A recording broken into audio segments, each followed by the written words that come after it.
everyone, and welcome to another episode of Tabletop Simulator. My name is Kasanas. In the last episode, we took a look at building cards and building decks of cards. We are now in the home stretch, guys. Today we're going to talk about rules. Alright, let's get started. Okay, guys, we've got everything we need, or almost everything we need now. We've got ourselves some card decks.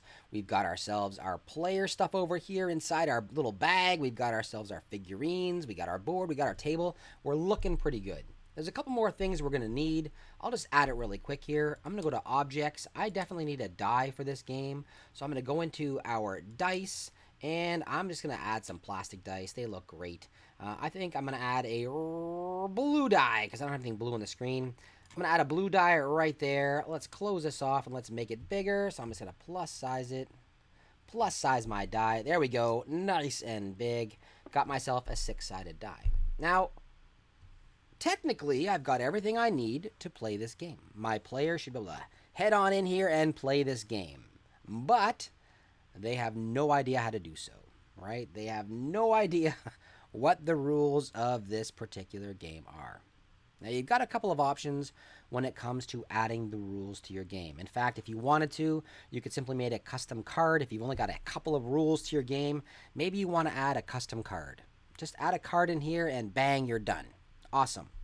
Put the rules on there. The players can see it anytime they want. At the top, we've got the notebook option. And the notebook option allows us to put rules in here. So, hello, I could add some rules in here.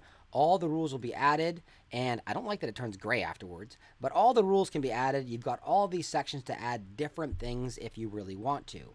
It's always available, and it doesn't take up any type of board space whatsoever. Right here in Notebook, rules right there, bang, and they're available to anyone who ever plays your game. Absolutely an option. In fact, it's probably a great option if all you're adding in is text. Super simple to do. So, if you decide to do that, great. What I'm going to show you today, one last thing that I want to show you before this game is ready, I want to show you how to add a custom PDF. If you've got a huge rule book, you're going to want to add something in that they can kind of search through, or something that they can search the rules or flip through the rules very easily. In the notebook itself, they'll have to scroll down through your text, and you don't want that if you've got a lot of rules, right? If you have a couple of rules, notebook, or a couple of rules, custom card, that'll work fine. Let's take a look under Objects. Let's take a look under Components, and we've got a couple of options that are available to us here. If under Custom, we have Custom PDF. If you can't find it, search and you'll find it. Custom PDF, I'm going to simply drag and drop this in. All right, and then I'm going to close this off because I no longer need it. Now, there's not a whole lot of options in here. If you've got a long PDF, you can absolutely do so. Each one of these, each page within your PDF is going to show up as an individual page inside of this custom PDF here. So I'm going to simply go to Find My PDF. Under my board game, I've got my Pokemon Golden Sun Adventure rules for Tabletop Simulator. I'm going to click that and I'm going to open it up. Select. Again, cloud or local. In my case, I'm going to say local. If you're uploading this, guys, and you want people to use it, multiplayer to be able to use it, then you're going to have to do it as a cloud. So local in my case. How many page offset, or is there an offset in the pages? I'm going to say nope, 0, and I'm going to import. Okay, and there we go. You'll note that the size, it's no longer a square. It's now changed to the shape that I have built. I'm going to make this bigger so my players can see it using my plus. And let's take a look at what we got here. Our PDF moves around very easily. It can be placed anywhere you'd like on the table.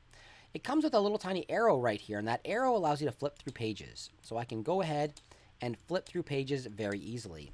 The Alt button still works, so we can see them very clearly. All right, I can see these rules very clearly. I can flip through the rules, and I can see anything that I'd like to see. So in this particular case, I built a fancier set of rules, and there included images, included some kind of some branding, etc. that I wanted associated with the game, and therefore I use this custom PDF. It's always available to my players. It's right here and always available. If you don't want it on the board, you don't want it to take up space, you can drag it and drop it off, and when you do, it will eventually pop back up, and you can leave it right there in the corner. You can still access it 100%. It's still available, and it's out of the way. So that's it, guys. Our game is now ready to be played. We can play this game. We've got everything we need. We've got our cards, we've got our dice, we got our figurines, we got our board, we got our table, we got our deck and our tokens. We've got ourselves our rules. And that's all I need for this particular game. Obviously, your game may be a little more complicated. You might need a bunch more stuff, but the basics of it are right here within these videos. There's one last thing we got to look at, and that is making this game available to other people. So let's take a look at doing that. Okay, guys, our game is done. We are super proud of it, and we're ready to show it off to the world. We want the whole world to play. So what are we going to do? We're going to make it available on the Tabletop Simulator Tabletop Workshop on Steam, where everyone can subscribe to it, download it, and play it. Just like you've been playing my game, right? My game's up there already, so I know you guys have already played it. Anyway, let's take a look at how we're going to go ahead and create ourselves that Tabletop Simulator Workshop available game. We're going to go, first of all, to the top. We're going to go to Modding, click Modding, and click the Workshop Upload option. When you do, I'm getting a warning here. Local files are being used. If local files are being used, it will not be available for multiplayer. So you're going to have to make sure that if it's a multiplayer game, which mine is, you're going to want to make sure that you've uploaded all of your files, all of your images to the cloud. If you haven't, it's not going to be available. No one else is going to be able to play, or at least no one else is going to be able to see the images you've got in your game. So once you've launched this window, we have two options: Upload to Workshop and Update Workshop. We use the same tool for either one. If your game is already uploaded, you're going to go to Update Workshop and make whatever changes you want to make.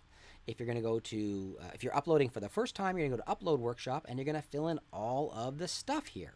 So I'm going to fill in something here. Hello. All right, that's the name of my game. I want to call it whatever it is. I'm going to call it so people are going to understand what the game is. I obviously wouldn't call it Hello.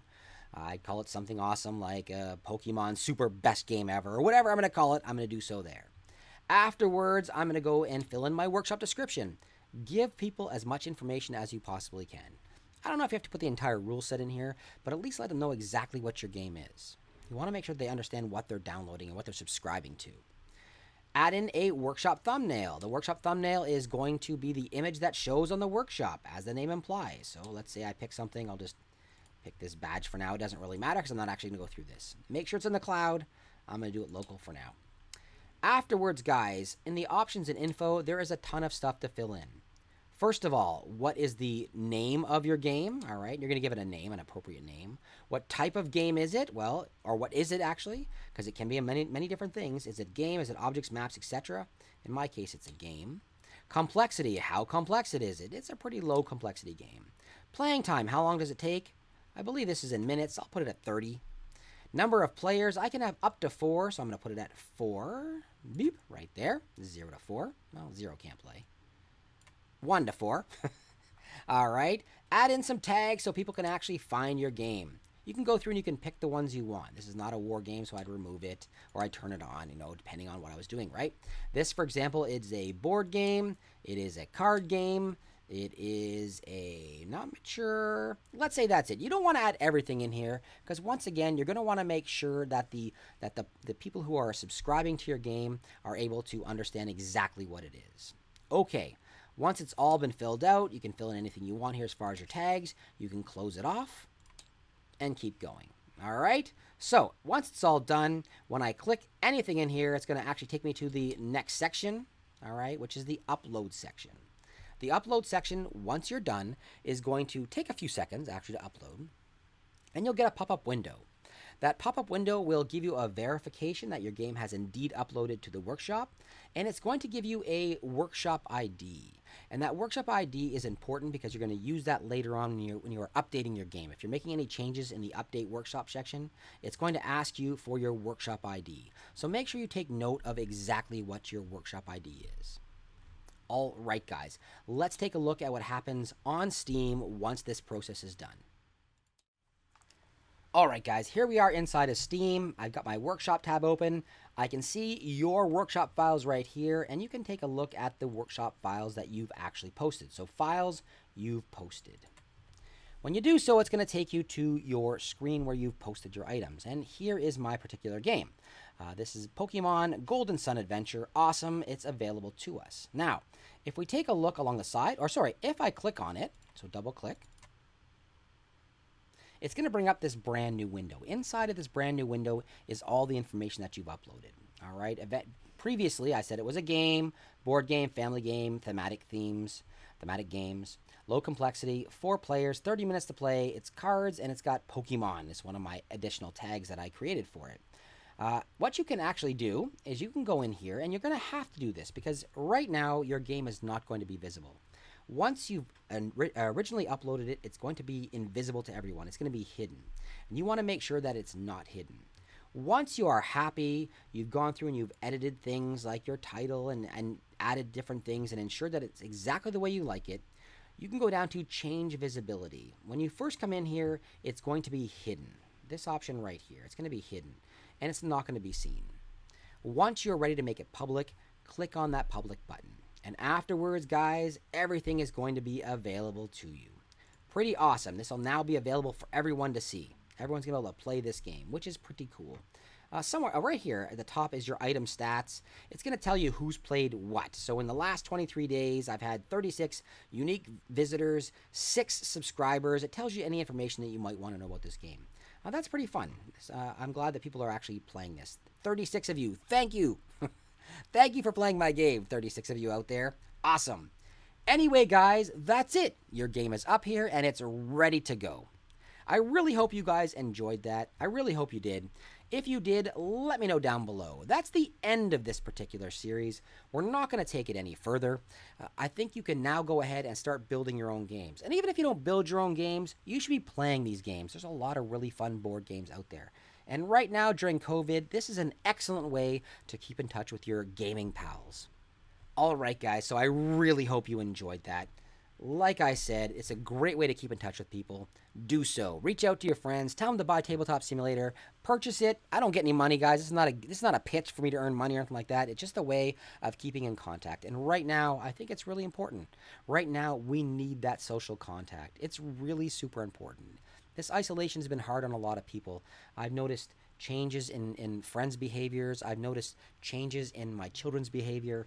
I've noticed a lot of this, and it's really important, guys, to reach out to your friends. Stay in touch. I'd really love to see what you guys built. If you guys build a game, please feel free to add that game, the description of the game, anything you want in the comments. I'd love to check it out. All right, everyone? I hope you enjoyed it. If you did, make sure to let me know. Thumbs up, thumbs down, comments down below, and if you haven't done so, please take a few seconds to subscribe. Have yourselves a wonderful day, everyone.